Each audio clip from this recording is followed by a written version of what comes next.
This female I produced a couple years ago. She is a sugar coral glow Mandarin. Dave Palumbo here for Muscle Serpents Daily. And what's up, guys? We are back again for some great videos this week. We're going to be looking at ball pythons today. Babies, grow-ups, possible breeding. Oh, there's Shayla, my beautiful little youngest daughter. How was gymnastics, guys? And Aria. And you know I eat hot chips. You eat hot chips. Wow. Aria, how was gymnastics? Good. Yeah, you're posing in your little leotard over there? Oh, good shot. All right, they got the muscles. My girls got the muscles. All right, well, we're going to be checking out some muscles in the snake room because we want to see what we're breeding this year at Palumbo's Pythons and Boas. We all want to see eggs, don't we? All right, a little albino water monitor training. This little girl is doing real good. She's my dirty girl. She needs to shed. I'll spray her down a little bit more, maybe. She's doing really well. I showed you her the other day. I was petting her for quite a while. She's still not thrilled about me picking her up. She hasn't got to that level of confidence yet, but she definitely doesn't mind if I come in here and rub her chin and touch her. Even touch the top of her head now. She's letting me do. So that's good. All right, here's my big boy. Water monitor. I got a phone call before, so I had to cut off my little interaction with my female before. She wasn't like me talking on the phone. So now here's the male. He's in the back, kind of just chilling back here. But I figured, you know what? Let me reach back there and see if he's in the mood. And they're both doing really well in terms of us petting them and stuff like that.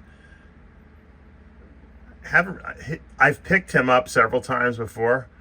And he doesn't seem to be too bad, but they're still like, they want to be on their own terms, so.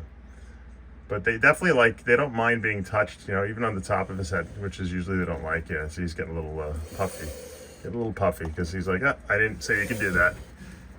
So, but, so beautiful, Just, I think if you just do have a little interaction with them every single day, they just become so used to you that they don't even care after a while, It's just, I'm just trying to make them get to the point where that I'm just another distraction that they see every single day, and they don't even think twice about me as being a predator or anything threatening to them in any way whatsoever, other than the food guy. The food monkey, as Mike Stefani would say.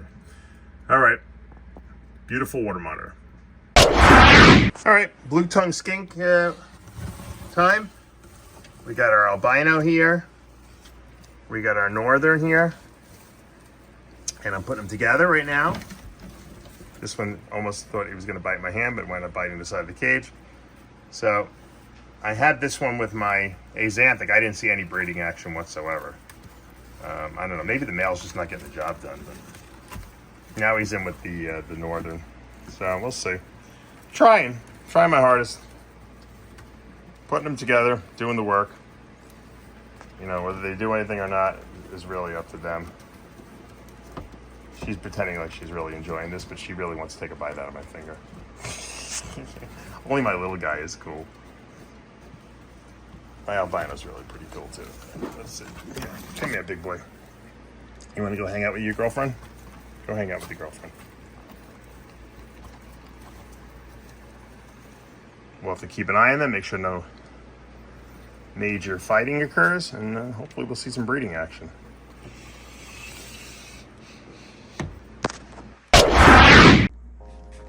All right, here's a nice little girl that I haven't shown you in a while that I produced back in 21. So she is going on 2 years old this summer. She'll probably be ready to breed at the end of the year, hopefully, if she continues to eat the way she's been eating. This is a you probably can't even tell now because she's changed so much since she was born. GHI Mojave, super pastel, you can see that, pinstripe clown. So she's a visual clown. Pinstripe kind of, as it gets older, it kind of wipes out the pattern a little bit, but you can see these stripings here.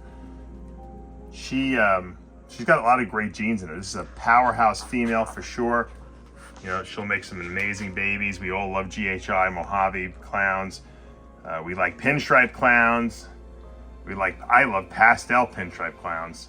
So there's a lot of different, there's so many genes in this girl that we could actually produce a lot of cool stuff with her. The question will be, what do we breed her to? I have some ideas. I definitely thinking something banana might be in the cards here for sure. I'd love to get some black pastel into this, black pastel clown, and we do have some. We do have a really nice male that's a hypo black pastel banana clown, which sounds like he might be the ticket for this girl. Hopefully she'll put enough size on by year's end. All right, a little update on one of my favorite black pastel pieds. If you guys watch my videos, you know I love black pastel pied. I love super black pastel pieds even better because those are panda pieds. But this is probably the darkest, and I've shown you her since birth, and she just keeps getting better. This is the darkest single copy black pastel pied that I probably have ever produced. She's super dark. When she was a baby, I actually thought she might have been a panda pied, but I knew she had that little striping on her tail, and I knew that wasn't was not going to translate into panda pied. These stripes kind of came in a little as she got older. They were really faint when she was a baby, so she was really black. Now that she's a little older, you can kind of see the striping in her, and she's just a really, really nice black pastel pied.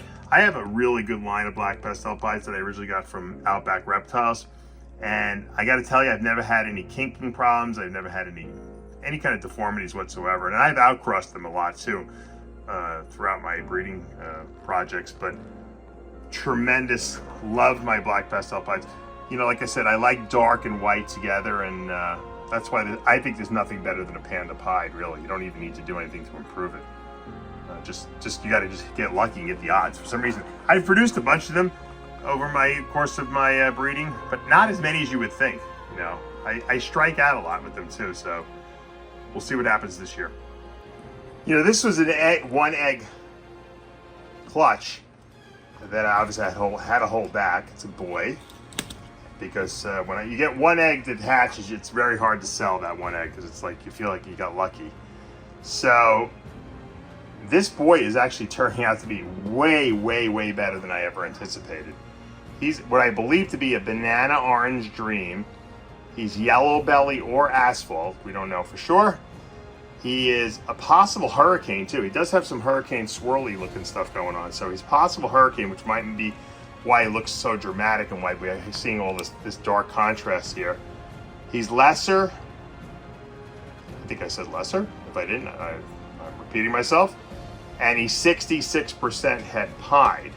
So I've tried to turn him over, and he doesn't really. It's hard to see train tracks, pied markers on here because he's got that yellow belly asphalt thing going on his lower belly. So it's hard to really see. But he has got some really dramatic stuff, you know, happening in his body. Now lesser will really, if there is hurricane in here, lesser hides hurricane a lot. So that's why I think, because of all this detail here, that we do have hurricane in here, and you know, we could have het pied as well. So eventually we're going to breed this boy out and see what he's got, and hopefully prove him out to be both hurricane and het pied.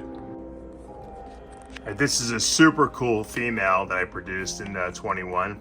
This is banana hurricane, possible GHI in there too. It's pretty dark, and it's got some, you can see the paradoxing on the head, but that has nothing to do with the genes in there.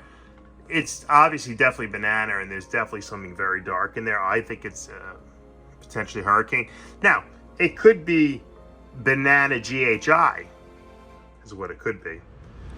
I don't know if there's pastel in there. It looks a little pastel-y, the head, but the paradoxing really kind of screws it up a little bit and makes it hard to see. But she is so nice, and she's so different looking that I don't know what to say. Imagine, I mean, she could be hurricane and GHI and banana. I don't know. Once again, when you produce something you're not sure about, you got to kind of just keep it, grow it, breed it, and then prove it out. That's the best way to do it. This way, there's no denying it. Here's a beautiful fire Mandarin female I produced back in 20. and she's about 3 years old now, and we're trying to breed her this year. We're breeding her to a leopard yellow belly clown. I think leopard with Mandarin and fire will look really nice. Obviously, we want to produce het clowns. Can't ever go wrong with yellow belly in there, right? Yellow belly makes everything better. So we're trying to take the Mandarin project to the next level. Obviously, we have different levels of it. We were actually at the Mandarin clown level and the Mandarin pied level, but we are just, we're just starting to build up some of the hets as well, because if you want to bring other genes into those projects, you're going to have to do it step by step, because no one else has done it yet. And a lot of the people who do have Mandarin project, we do trade back and forth and sell each other stuff so that we can help expedite the process a little bit. But beautiful. Mandarin fire, tremendous together. This is a really beautiful girl. This is a pastel Enchi, asphalt, or yellow belly. Not really sure which one yet. We're trying to breed her out. She's also het lavender. So we're breeding her. Obviously, the goal would be to produce lavender, albino, freeways. We're breeding her to a freeway that's het lavender. So we have a good chance, okay, at hitting a freeway or an ivory. Okay, well, it depends. Let me preface. If she proves out to be asphalt, then we hit the pay dirt, because then we're going to produce super asphalt and freeways, depending on, how we hit the odds. If she proves out to be yellow belly, then we're going to hit ivories and freeways. So either way, we're going to hit some freeways. The other way, if she is asphalt, we're going to get the super asphalt and the freeways, which are like double. That's like a double advantage. Now, they're both, the father and the mother are het lavender albino. So there's only a 25% chance, that's a 1 in 4, that we would hit a visual lavender. So that's going to make the odds really, really difficult. She'd have to give me like a nice big clutch, and she's kind of like a smallish female because she's only 3 years old. But if she gave us like 6 or 7 or maybe even 8 eggs, I don't know if she's capable of that. But that would certainly make our odds pretty decent of getting a freeway lavender. If we only have 4 eggs, or 3 eggs, then it's going to be the odds are going to be a lot less. So she's beautiful in her own right. I think she's gorgeous. I actually think she's going to prove out to be asphalt. I don't see I see some blushing, but I don't see a tremendous amount of blushing on this lower border, which is usually where you see the yellow belly. Yellow belly is really blushed down there. She's got a little bit of blushing, but I think she's going to prove to be asphalt. I really, really do. Once again, because she doesn't look yellow belly to me, and when they don't look yellow belly, it usually means they're asphalt. So we'll see if my eye is as good as I think it might be, and if not, we'll just produce a lot of ivories and freeways. Either way, we can't lose. The question will be, can we hit the lavender albino? All right, I showed you earlier a freeway that was het for Ultramel. Well, here's her sister. This girl is way bigger. We are breeding her currently right now in hopes to produce some freeway Ultramels. Now, here's the dilemma. I do have freeways that are het for Ultramel, males, because we produced a bunch of babies in that breeding where we produced the freeway het Ultramels. But I felt like if I bred the freeway het Ultramel to freeway het Ultramel, we were going to have really bad odds and not hit any Ultramels, and then all the babies would be possible hets, and I didn't want to deal with that. So I'm hedging my bets a little bit. I took an experienced male breeder that I had. He's an ivory Ultramel. So he's a visual Ultramel, visual ivory, which is a super yellow belly, and I'm breeding him to her. What that's going to do is because of that, I'm going to wind up getting some ivories, which are super yellow bellies, and then some will be freeways. The good thing is that 50% of the babies should be Ultramel, because she's het Ultramel and the father is a visual Ultramel. And anything that's not visual Ultramel will come back as 100% het for Ultramel. So I think this will be a better breeding. We might not get all the craziness that we wanted, like super asphalts and more freeways, but at the end of the day, we'll know for sure if we get visual Ultramels, and we'll also have a better odds of it. And then we'll, of course, if we don't hit the Ultramel, we'll get all 100% head Ultramels, which will be much, much easier to keep and sell. So that's the goal. Let's see if she does anything. I don't know. She's like I said, a little on the younger side, but she's got the weight on her for sure. Hopefully we'll get some eggs from her this year. All right, we'll wrap up today with this very, very exciting pairing. Hopefully we'll hit something with this. I've shown you this before. This female I produced a couple years ago. She is a sugar coral glow Mandarin. One of the nicest Mandarins I've ever produced. You can see that even as an adult, she still has those purples and crazy, crazy gold flaking and gold stripping through her. She's one, and she's got the, look at that paradox she's had since birth. She's one of the nicest bananas I've ever seen. Banana and sugar go well together, but banana, sugar, and once again, banana and coral glow are pretty much the same. Banana, sugar, or coral glow, sugar, and Mandarin are a great combination. Now I'm breeding her to just a plain old high expression Mandarin because I don't want any confusion. I want to be able to see, I don't want other genes coming into play here. I want to see if we can produce more of what she looks like in possibly a super Mandarin form, because I think the only thing that can make her better would be a super Mandarin version of her. So that's the goal.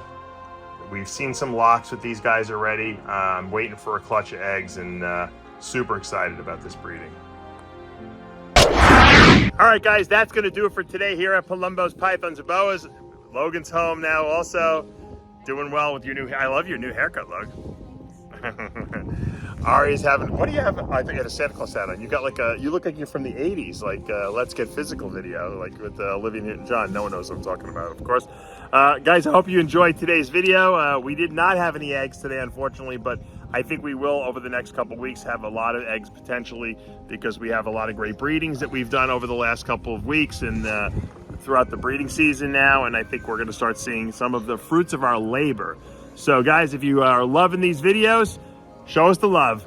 Hit that subscribe button, turn on those notifications, hit that like button, and guess what? We'll all see you again tomorrow morning.